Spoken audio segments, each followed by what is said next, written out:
Bienvenidos, estamos en el último test de este tema específico para el permiso A1 o para el permiso A2, el permiso de moto. Van a ser solo 10 preguntas porque ya no nos quedan más preguntas sobre mecánica y mantenimiento del vehículo. Así que espero que estés preparadísimo para este test específico de moto que te espera en ya.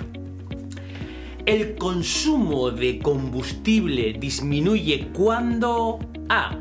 ¿Se carga en exceso el vehículo? B. ¿Se aumenta la velocidad?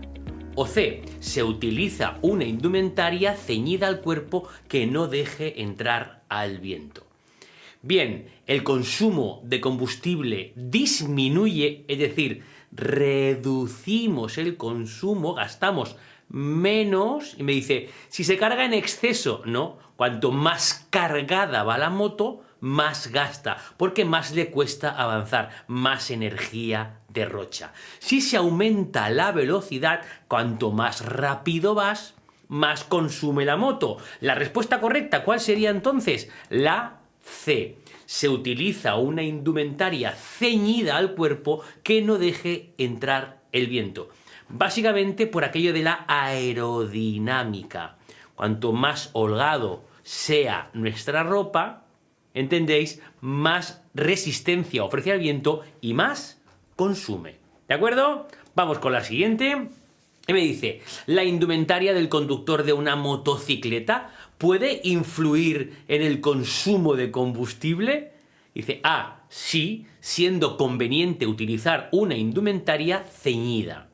B, sí, siendo lo más adecuado utilizar una indumentaria amplia que deje entrar el viento y te haga un globo aquí detrás, ¿no? Y te frene. Y C, no tiene ninguna influencia. Cuanto más aerodinámico estés, cuanto menos resistencia ofrezcamos al viento, muchísimo mejor. Así que sí tiene influencia, ¿de acuerdo? Y lo que no puedo permitir es llevar una indumentaria tan amplia que me entre el viento, me haga globo detrás y me frene, que aún hará que gaste mucho más combustible. La correcta es la A, que me dice, sí, siendo conveniente utilizar una indumentaria ceñida. Muy bien, vamos con lo siguiente. ¿El estilo de conducción de su motocicleta puede influir en el consumo de combustible? Tu estilo de conducción, el cómo tú conduces. Y me dice, A, no, solo dependerá de la cilindrada de la moto. B, sí. Y C, no. El estilo de conducción, la manera de conducir, una conducción tranquila, una conducción de marchas largas, una conducción agresiva, de marchas muy cortas, subiéndolo mucho de revoluciones, efectivamente sí influye en el consumo. No solamente es la cilindrada la que va a hacer que consuma más o menos combustible. Evidentemente, mi manera de conducir influye muy determinantemente en el consumo de ese combustible. Venga, siguiente pregunta. ¿El estilo de conducción de su motocicleta puede influir en el consumo de combustible? Aquí te viene directa, ¿sí o no? Claro, ya hemos dicho, por supuesto, tu estilo de conducción, un estilo de conducción rápido, agresivo, veloz, abrupto de acelero, freno, efectivamente provoca que gastemos mucho más combustible. Los conductores deben mentalizarse de la importancia que tiene la conducción económica y no contaminante. Para ello, es aconsejable A. Anticiparse a las circunstancias cambiantes del tráfico circulando a velocidad moderada. B. Utilizar el carburante de octanaje inferior al indicado por el fabricante. Y C. Apurar las frenadas y circular a la velocidad máxima permitida en la medida de lo posible. Pues bien, esto de apurar frenadas y circular a la velocidad máxima parece que estemos en una competición, parece que estemos en el circuito y de eso no se trata. El cambiar el octanaje de la motocicleta por uno inferior no va a hacer que consuma menos. El poder antidetonante del carburante no va a hacer que tu moto consuma más o consuma menos. El octanaje depende de la cantidad de compresión de la mezcla. Así que nada tiene que ver con el consumo. Le pongo un octanaje inferior y parece que gasta menos. No es cierto. Así que una conducción anticipada, algo que se anticipa a las circunstancias cambiantes del tráfico, que empieza a frenar con tiempo para hacer frenadas suaves, no como me dice aquí, frenadas, apurar las frenadas en el último momento. De eso nada. Anticipar tu conducción a las circunstancias y circular a una velocidad moderada efectivamente hace que gastemos mucho menos combustible.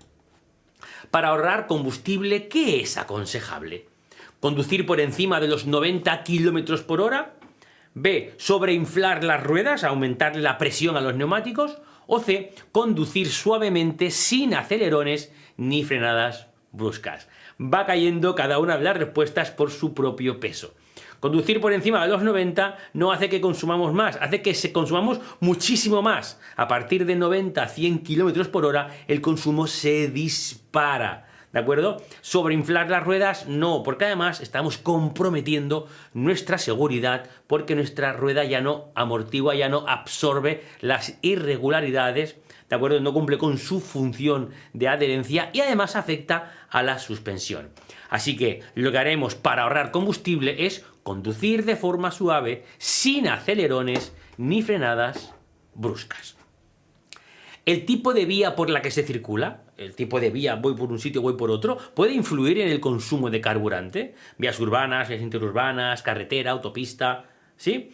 A. Sí, en las vías interurbanas se consume siempre más carburante.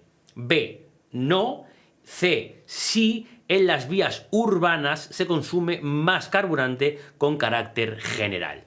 Bien, es evidente que llevar una velocidad elevada hace que consumamos mucho más, pero también el hecho de utilizar marchas cortas y el hecho de estar continuamente frenando, acelerando, deteniéndome y saliéndome, es decir, cuando me detengo en un semáforo en rojo y luego salir, ese uso de marchas cortas, ese parar y volver a circular hace que nuestro vehículo consuma mucho más. ¿Vale? Así que diremos siempre que con carácter general es verdad que dentro de poblado se consume más. La B no puede ser, que me dice no, porque evidentemente el tipo de vía por la que se circula influye en el consumo de carburante. Y lo que me mata de la A es que me dice sí, en las vías interurbanas se consume siempre más carburante. No, siempre no. Si tú vas, por ejemplo, por carretera con una conducción relajada, una conducción sosegada, anticipada y tal, podemos mantener una velocidad de crucero que nos va a permitir reducir mucho el consumo. Está claro que si vamos por una vía de circulación rápida y vamos muy veloces, es verdad que en ese caso no siempre se consume más combustible en vías interurbanas que en vías urbanas. Cuando se ajusta el manillar muy alto y alejado del asiento, la resistencia aerodinámica es mayor, dice la A. B. La visión por el retrovisor mejora, quedando eliminados todos los ángulos muertos. Y C. El consumo de carburante se reduce considerablemente. Soy una completa pared. Manillar alto y alejado. Soy una pared. Aquí hay mucha resistencia al aire. Mayor resistencia, mayor consumo. ¿Vale? Cuando voy en una moto y me agacho, trato de ser aerodinámico, que yo no me hace falta casco, trato de ser aerodinámico para ofrecer poca resistencia. Si yo voy así, ofrezco mucha resistencia. Así que esto de que el consumo se reduce, para nada. Y la visión por el retrovisor, estamos hablando de consumo. ¿Por qué el ir así vas a ver mejor? No es cierto. La regulación del espejo sí va a ser determinante en eliminar en lo máximo posible, en la medida de lo posible, esos ángulos muertos que siempre, por muy bien regulados que estén los espejos, siempre estarán. Así que diremos que esta posición así más elevada y alejada del asiento ofrece mayor resistencia, con lo cual el consumo es mayor.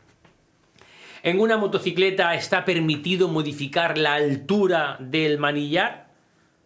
A, sí, pero teniendo en cuenta que puede afectar a la resistencia del aire. B, no, porque el manillar es una pieza fija que no se puede cambiar. Y C, no, no está permitido en ningún caso. Hombre, en ningún caso tampoco. Lo que tampoco podemos hacer es cambiar un manillar a la ligera. Se deben cumplir una serie de restricciones y de condiciones para poderlo hacer. Así que lo de no en ningún caso, no. No en muchos casos, no en algunos casos, ¿vale? ¿Que es una pieza fija? No es cierto. Va cogida así, se afloja y se saca el manillar y se pone otro. Así que lo que diremos es sí, pero teniendo en cuenta que puede afectar también a la resistencia del aire el hecho de, por ejemplo, ponerlo un poco más elevado. Y para acabar, último test sobre mecánica y mantenimiento para el permiso A1 y para el permiso A2, ¿vale? Le dice conducir con los codos abiertos, que origina, dice A, una mayor resistencia aerodinámica al avance, B, una menor superficie aerodinámica, ¿vale? O C, un menor esfuerzo a las muñecas. Más resistencia, menos resistencia, más superficie, menos superficie. Dice, ¿un menor esfuerzo a las muñecas? No, no es para nada un consejo para liberar la presión de las muñecas el ir con los codos abiertos. Efectivamente, ofrezco mucha más resistencia aerodinámica al avance, lo cual provocará, evidentemente, un aumento del consumo de carburante. Muy bien, pues último test de mecánica, estamos ya a punto de hacer el salto al siguiente tema, ya que será normas específicas de circulación. Nos esperan ahí unos test apasionantes sobre normas de circulación para los permisos A1 y A2. De momento te dejo aquí, consulta bien las 10 preguntas, consulta bien todas sus respuestas y yo te espero en el siguiente vídeo.